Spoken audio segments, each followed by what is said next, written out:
Joseph, good to see you. He says, hey, Jake, there's a YouTuber who's popular on the Beyond Broke Mastermind. His central thesis is that XRP price will be set administratively by the BIS, governments, international banks. Put your tinfoil hat on for a minute. Is there a way this could be true? I mean, sure.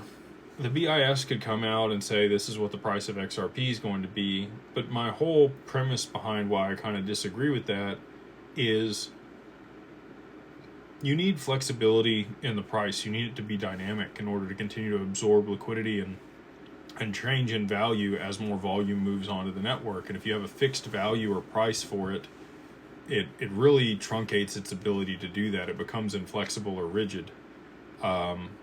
So for me, my theory, and we all want the same thing, by the way. I'd be happy either direction, just so that I'm clear on that. I'm not saying anybody's wrong here. I have my thesis. I think other people have their thesis. We get to the same end goal, which we all know is going to happen. So again, not financial advice. Do your own research. Can't tell you what the future is going to hold. Previous returns aren't indicative of future performance. All the disclaimers there. But that being said, the BIS could come out and say, hey, XRP is $2,000.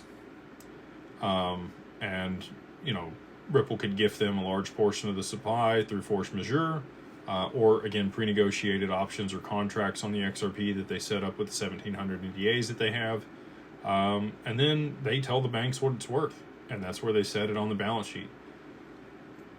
For me, so if you read the white paper that the IMF wrote back in 2014, where they talked about an exchange rate peg, that asset has to be flexible. It can't be a fixed denominated amount.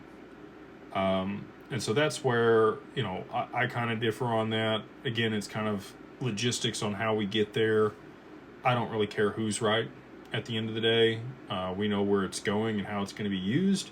But my tinfoil hat says that, BlackRock's going to launch their ETF. Exchanges are going to go illiquid. Markets are going to go illiquid. You're going to see a ton of liquidity rotate into XRP, huge amounts of demand on the exchanges, pushing the price to where it needs to be for them to start using it at scale to be able to settle the back end of markets. That additional volume is going to continue to drive price after a certain point, and it doesn't need to be reset administratively in order to be able to accomplish the goal and maintain flexibility as markets continue to grow over time. Again, that's just my thesis, but people are going to pontificate on different outcomes and how it could happen. And I'm glad that there's other people out there talking about